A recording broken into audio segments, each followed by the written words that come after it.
在湖南沅陵发掘出一座十分诡异的西汉王陵，整座大墓从未被盗掘，可就当考古人员打开棺椁之后，一桩怪事扑面而来，墓中藏着一套完整的汉代王侯美食古方，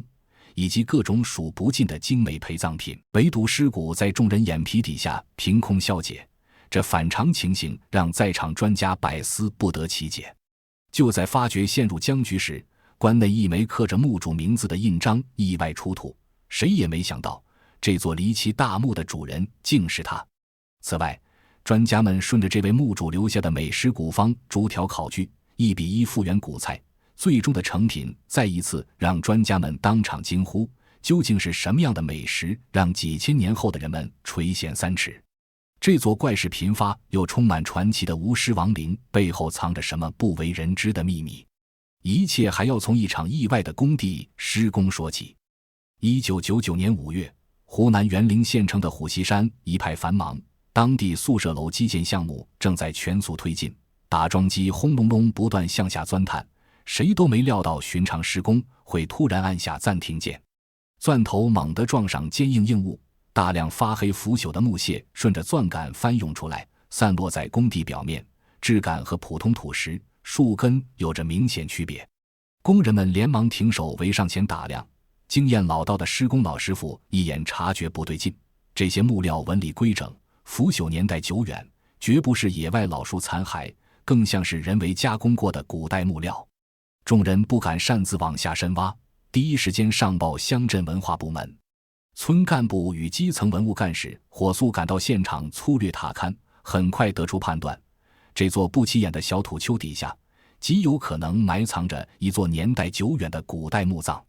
可是这片小山历来没有大型古墓的民间传说，平平无奇的地表之下突然冒出一座古墓，所有人心里都泛起疑惑，究竟是什么人会埋在这偏远偏僻的湘西边地呢？接到上报之后，沅陵县文物管理部门高度重视，连夜调配专业考古人员赶赴虎溪山工地，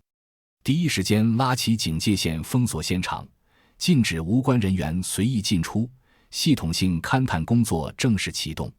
考古队员拿着洛阳铲多点打孔取样，提取不同深度的土层剖面，逐层分辨土层成因。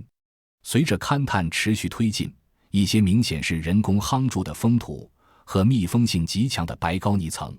以及兼具防潮防盗作用的木炭层接连显露。这套分层防护配置是汉代高等级王侯墓葬的标志性设计。考古领队蹲在剖土边反复比对查验，神色愈发凝重，年轻队员两两凑在一起低声交流，难掩内心震撼。消息很快在周边村落传开，不少村民陆续赶来，挤在警戒线外北指指点点，议论声此起彼伏。如果是寻常平民墓葬或低等贵族墓，根本消耗不起大量白膏泥与木炭构筑的双重防护，也不会动用人力堆筑厚重封土。种种迹象互相印证，这座古墓等级远超湘西以往发现的普通古墓。一个疑问盘旋在所有人心头，远离汉代政治中心的沅陵地界，究竟是什么身份的人才有资格修建规格如此出众的大型墓葬？为摸清墓葬整体保存状态，考古队经过好几轮细致筛查，队员最终确认，这座沉睡2000年的古墓几乎没有遭到大规模盗掘，整体格局保存完整。考古行业素来有汉墓十墓九空的说法，因为汉代王侯墓陪葬丰厚，向来是盗墓贼觊觎的目标，一座完整未被盗的西汉王侯墓本就十分罕见。墓葬完好无损让全队士气大振，但新的疑问接踵而至，墓葬坐落在两江交汇处，地下水位常年偏高，长期渗透的地下水会不会彻底泡烂棺木与陪葬品？或者说，这座难得的完整汉墓有没有机会像同样是位于湖南的马王堆汉墓一般，留存下千年不腐的珍稀遗存呢？考古人员结合本地气候研判，湘西汛期很快就要到来，暴雨极易灌入墓坑，积水泡坏漆木器、棺体等脆弱文物。为最大限度保护古墓遗存，团队快速敲定发掘方案，搭建防雨大棚，开挖环形排水沟，做好防汛布置。围观村民也常常拿马王堆与之对比，满心期待后续发掘结果。简易搭建的防护设施能不能扛住雨季强降水冲击？等到厚重果盖板逐一拆除，尘封2000年的墓室全貌展露出来，众人又会撞见怎样一番景象？防护措施全部布设到位，发掘正式迈入核心环节。面对单块重达1000斤的果盖板，队员不敢有半分莽撞，借助简易起重设备缓慢起吊，平稳挪移，全程轻拿轻放，避免震动磕碰本就腐朽脆弱的古墓构件。当一块块盖板挪开之后，整座墓葬终于完整展现在众人眼前。只见宽敞的椁室内部被分隔出头箱，南北边箱多个独立隔间，用来分类摆放墓主人不同的随葬品，这是汉代高等级墓葬的典型布局。此时在清理椁室外围覆土时，队员发现了一个意外，只见墓葬外围环绕着一圈人工规整垒砌的鹅卵石维护墙，石块排布均匀，堆砌牢固，是专门为墓葬增设的外围防护屏障。普通百姓只求简单下葬，绝不会额外耗费人力修筑卵石维护墙体。那么这些边箱内究竟摆放着哪些陪葬品？考古队员们能不能找到锁定墓主人身份的关键线索呢？发掘最先从墓室前端头箱启动，箱内淤积厚厚的千年淤泥，队员捏着竹签，软毛刷一点点清泥，不敢用力过猛。淤泥慢慢剥离之后，多件做工精致的漆耳杯陆续显露，即便经过1000年水泡侵蚀，依旧能看出当年精湛修漆工艺。更让人惊喜的是，其中一只漆耳杯内壁清晰刻有园林2字铭文，字体古朴端正。这一发现顿时让现场沸腾起来，园林2字的出现，说明墓主人应该是当年驻守在湖南的其中一位园陵侯，可究竟是哪一位园陵侯呢？让我们接着往下看。随即头箱清理收尾，开始发掘北边箱。这里出土遗存更为丰富，清理过程中一把形制规整的木剑率先面世，木质剑身虽已腐朽变形，但造型仍能看出汉代贵族随身佩剑特征。紧接着淤泥中成捆竹简慢慢显露，一跃成为考古队的重点关注对象。因为带有文字的简牍是还原历史、确认墓主、印证史料最一手的硬核资料，研究价值远超普通陪葬器物。但是这批竹简在地下浸泡2000余年，整体粘连严重，竹片之间密不透风，现场强行拆解极易造成不可逆破损，导致文字信息永久丢失。队员只能暂时将竹简恒温保湿封存，等待送入专业实验室。由古文字专家与文物修复师联手剥离试读，谁也没想到这批竹简里记载的内容藏着墓主最隐蔽的秘密。接着往下发掘，最后是南边箱，这里出土物件更贴近墓主的日常饮食痕迹。细致清理之下，大量碳化水果果核陆续出土，直观反映出墓主生前饮食偏好。同时清理出青铜兵器残件、小型仪仗配饰，器物虽有腐朽破损，依旧能佐证墓主人不俗地位。整个清理全程对外开放，警戒线外村民看得目不转睛，看着一件件文物出土，忍不住低声惊叹议论。头箱、南北边箱清理陆续收尾，整座古墓外椁区域发掘完毕。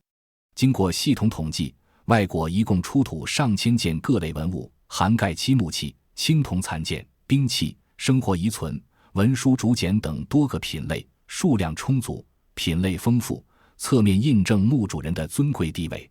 但队员也发现一处棘手问题，椁壁渗水痕迹十分明显，常年地下水渗透导致木质椁体受潮腐朽，墓室正中的主棺受土层挤压出现塌陷变形，2000年来水土侵蚀之下，保存状态并不乐观。有人担心棺内早已淤烂一空，遗存尽数损毁，有人仍抱有期待，觉得棺内大概率存放印章、名次这类直接证明身份的信物。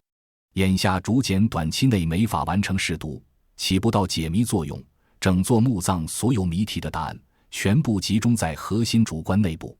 被地下水浸泡2000年，已经变形腐朽的主棺里面，遗存是否尚且完好呢？等到主棺彻底开启，考古队能否找到敲定墓主身份的关键性证据？但是接下来主棺的精细化清理环节难度远超所有人预估。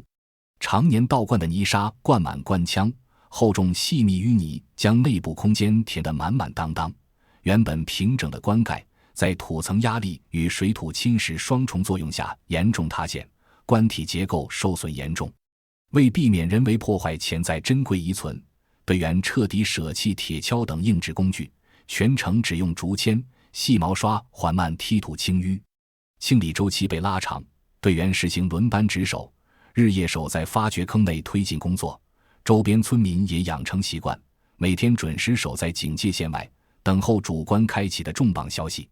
现场众人心情五味杂陈，一边满心盼望找出印章、名牌等身份信物，解开千年墓主谜团，一边又忧心厚重淤泥常年腐蚀，小件文物早就消解损毁。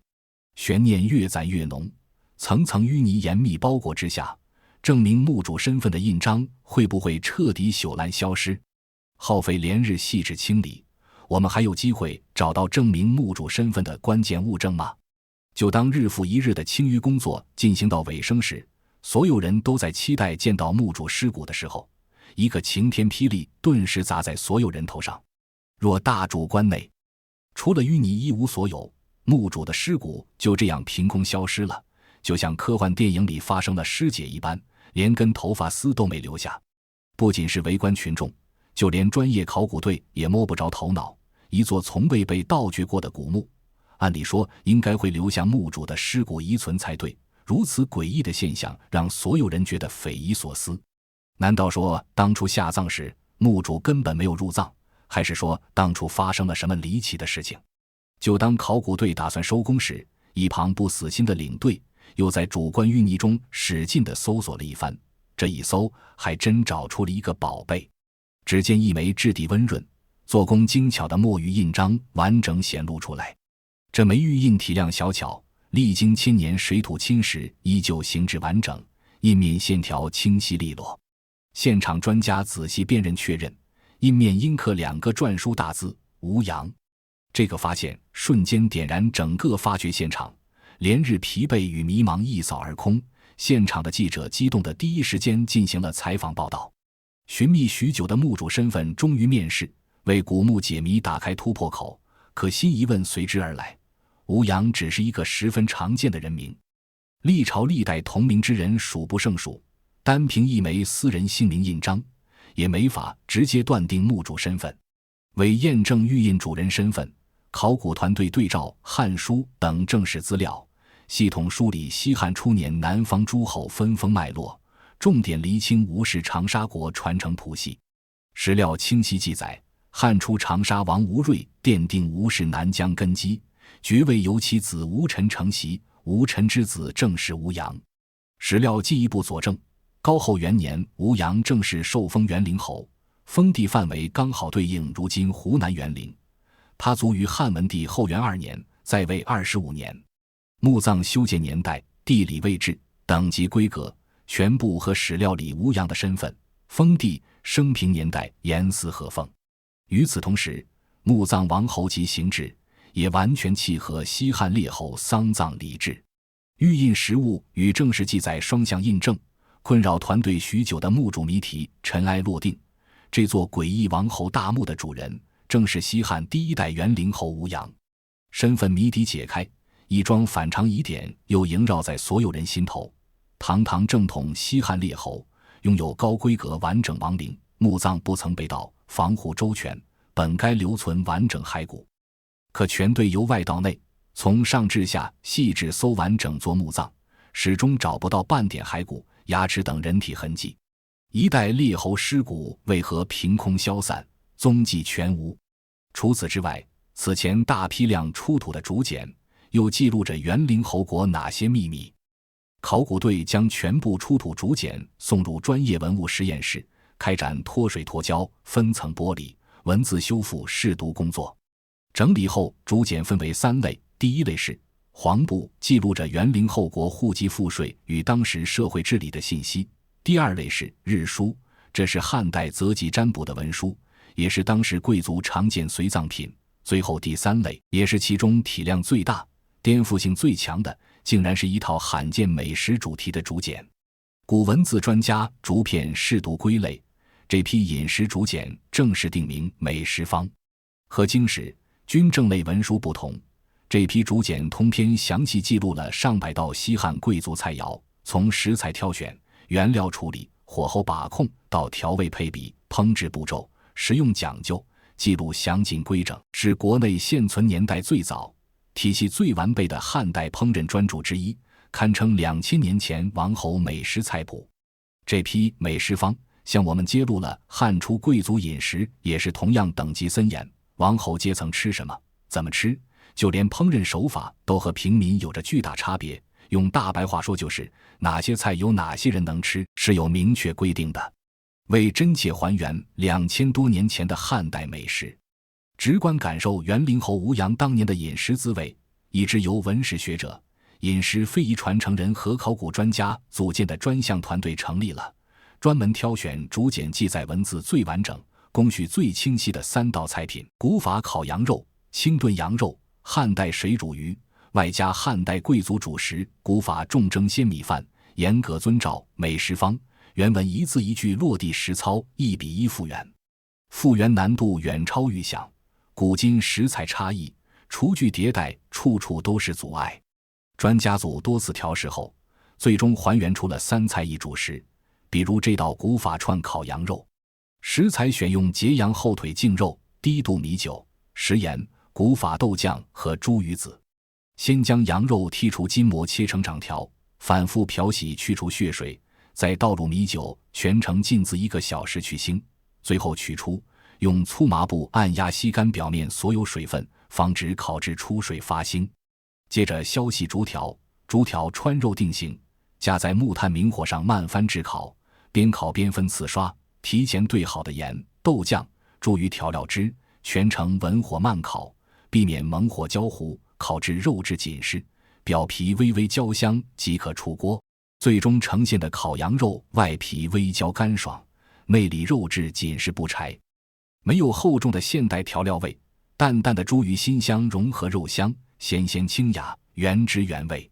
4道汉代餐食全部摆盘完成，考古队和各类学者以及现场围观村民一同试吃品鉴，所有人都觉得远超预想的滋味。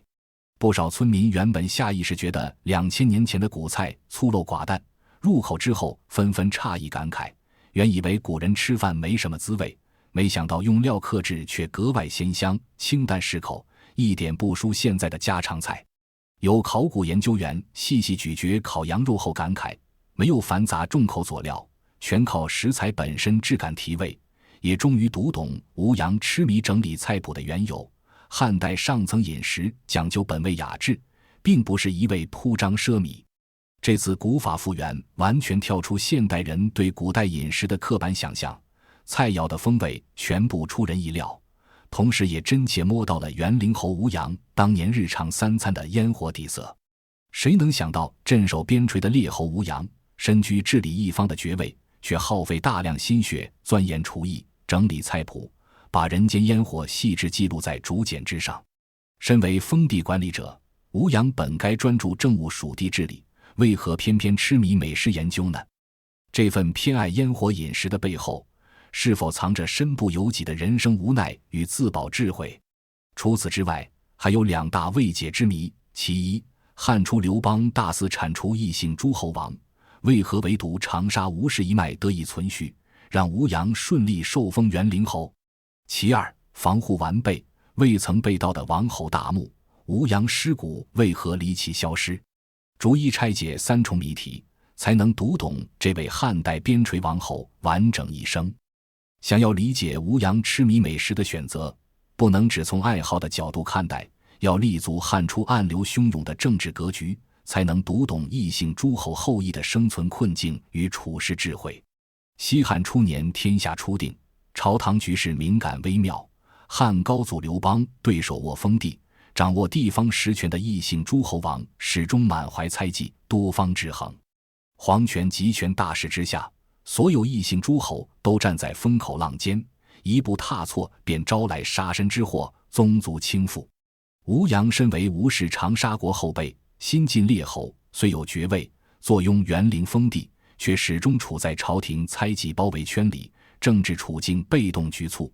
他没有施展政治抱负的空间，不敢展露野心，更不能掺和朝堂派系争斗，一言一行都必须谨小慎微，步步收敛。在压抑又紧绷的政治环境里，吴阳选择寄情烟火，深耕美食，不只是单纯个人喜好，更是通透的明哲保身之计。他主动将精力从权力博弈、朝堂纷争中抽离，全身心投入饮食研究、菜谱整理，用看似耽于享乐、无心权政的姿态，向朝廷传递自己不争权势、毫无图谋的信号。这份对美食的执念，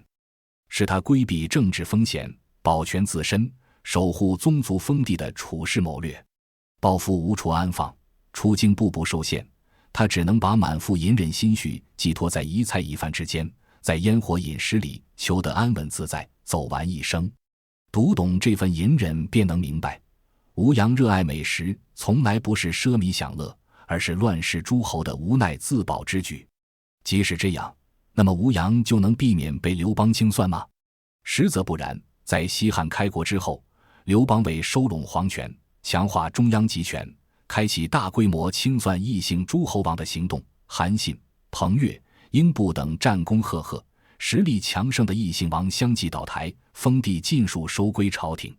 这场全国性诸侯清洗浪潮里，只有长沙吴氏一族独善其身，成为汉初唯一存续的异姓诸侯。看似运气使然，背后藏着必然原因。初代长沙王吴芮深谙帝王心思与朝堂规则，从不居功自傲、拥兵自重，立国之初便主动削减属地兵力，上交部分职权，退让封地，用极致低调向朝廷表忠心，打消刘邦猜忌。往后吴氏后人代代沿袭这套行事风格，安分守己，谨言慎行，从不掺和叛乱谋逆与朝堂党争，恪守臣子本分，既有不可替代的边防作用，又无拥兵谋逆的野心，吴氏长沙国才被朝廷特意保留。正是家族基业安稳存续，吴阳才能承袭先辈荣光，受封园陵侯，镇守边陲，借美食避祸自保，过完隐忍安稳的一生。身世背景，心境选择全部理顺，虎溪山大墓还生一个最诡异的谜团，那就是园陵侯吴阳的骸骨为何彻底消散，踪迹全无。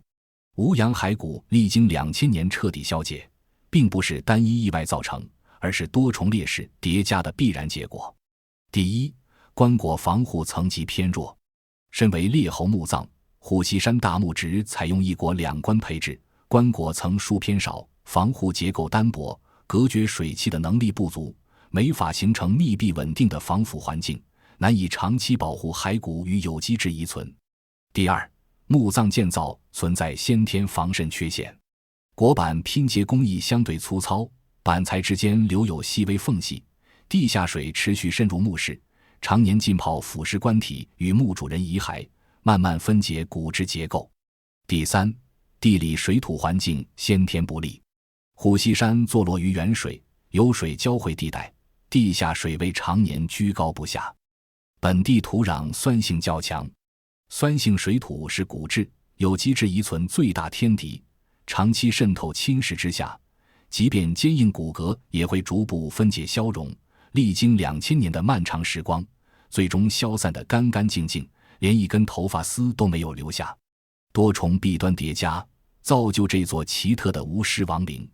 简单对比湖南马王堆汉墓便能看出差距。马王堆选址地势偏高，地下水位低，土壤酸碱度适配遗存保存，先天环境优越，同时采用1椁4棺多层防护，椁板榫卯严丝合缝，白膏泥木炭密封层极致严密，完全隔绝水汽氧气，构建出绝佳密闭防腐空间，才得以成就留存1000年的诗诗传奇。